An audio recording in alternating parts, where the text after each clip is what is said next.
Hey guys, Adam Trigger here, WagerTalk.com. It's Friday. We're talking more Major League Baseball. But first, I got a couple specials I want to share with you.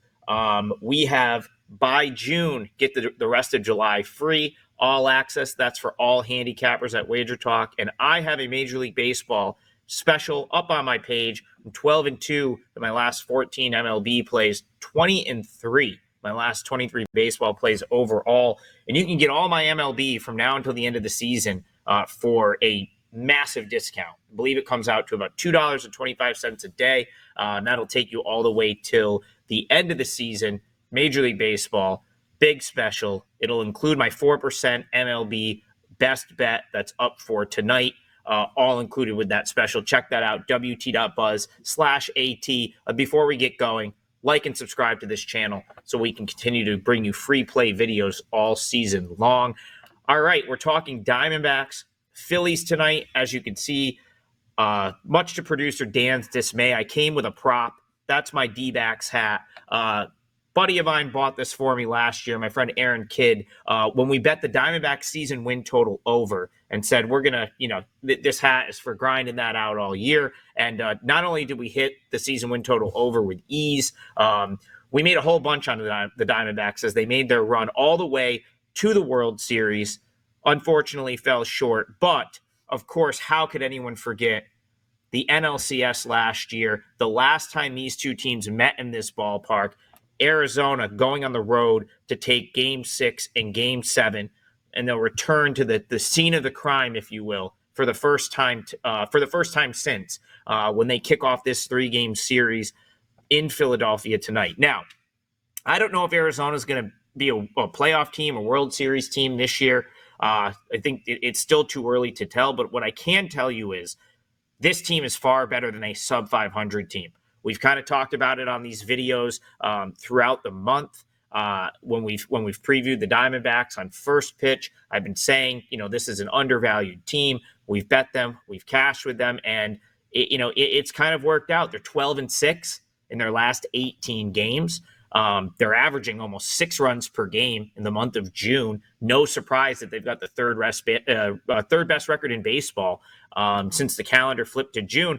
So I think this team is pretty undervalued. And I'll tell you what, the market definitely agreeing with me here. When I sort of picked this game out this morning to do this video on, I was seeing plus 135, plus 130. Now we're down in the plus 115, plus 110 range. So a pretty big, over a 20% move toward the Diamondbacks here, but one that I agree with, and I'll talk about why as part of this video. So I do have to point out that the Phillies have been an absolute machine at home.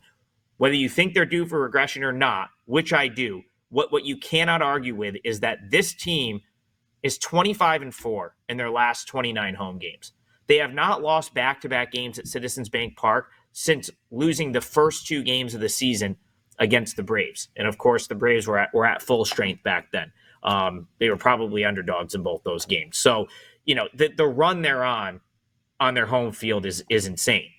And the other thing here that I think maybe, at least at first, devalue the Diamondbacks is, it's starting to become a narrative that Arizona crushes left-handed pitching. Now, it doesn't mean they can't hit righties. And actually, I think this lineup is set up almost better to hit right-handed pitching. That long-term, those numbers might even out.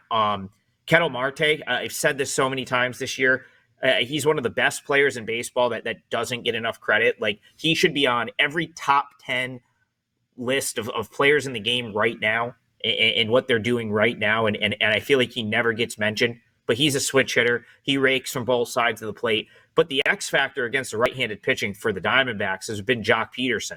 Torey Lovullo has kind of gone with a platoon this year. He almost exclusively plays against right-handed pitching, and his .914 OPS is 4th in the National League. Again, something that I don't think gets talked about enough. And everyone's so quick to say, oh, well, the Arizona's so good against left-handed pitching that I feel like they get devalued against righties. And yet here we have Peterson crushing right-handed pitching. And then Corbin Carroll, who got off to an ice-cold start this year, finally heating up. Last 21 games, he's batting .307.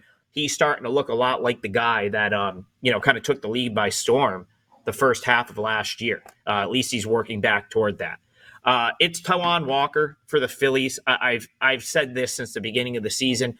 I didn't think he really belonged in this starting rotation. I think if you look at the organizational depth the Phillies have at the pitcher position, there are others that are probably better. He's a veteran. I get it. He can eat up innings, and the Phillies are just raking right now, so it doesn't really make sense for them to burn out a younger arm. But if you want to talk about like quality, he's not it right now. And we've made money betting against him.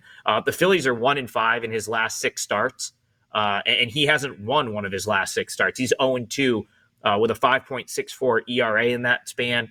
His hard hit rate is up from what it's been most of his career. He doesn't get a ton of swing and miss. He had a little run where he was striking guys out earlier this year, but for the most part, he's not missing a ton of bats. And I just said earlier, the Diamondbacks, since the calendar flipped to June, averaging almost 6 runs per game. So it's hard to see them not getting some offense here.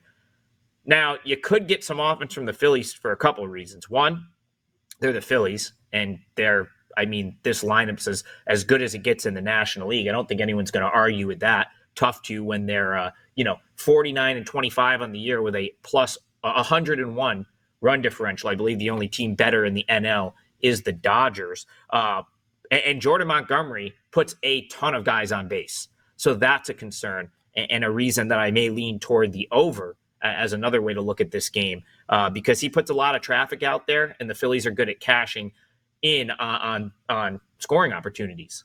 Part of a big reason why they've got that really nice run differential. But he is a lefty, and Jordan Montgomery is much tougher on lefties than he is on righties.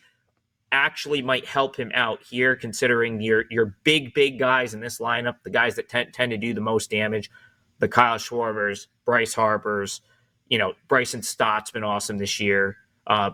Marsh is a lefty. They've got a lot of left-handed bats that they count on, the Phillies do, so it actually could be a better matchup for Montgomery than maybe some other teams, even though it's obviously a tougher lineup. So going back to the line move, I thought there was value initially on the Diamondbacks. Obviously, there was a lot more value when it was plus 130, plus 135.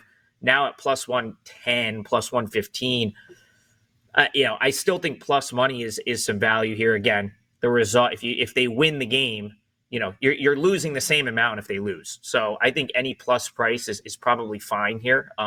If you want to get involved with the side. As far as the total is concerned, I'd be surprised if we don't see runs. Like I said, Montgomery getting away with a lot of traffic on the bases. Well, he's not really getting away with it. His ERA is up near 6, and just not a believer in Taijuan Walker. I think Arizona is going to get theirs as well. So I don't know that total of 10 holds up in this game. I think you probably see a competitive game, something like 6-5. I wouldn't be surprised to see a couple crooked numbers here.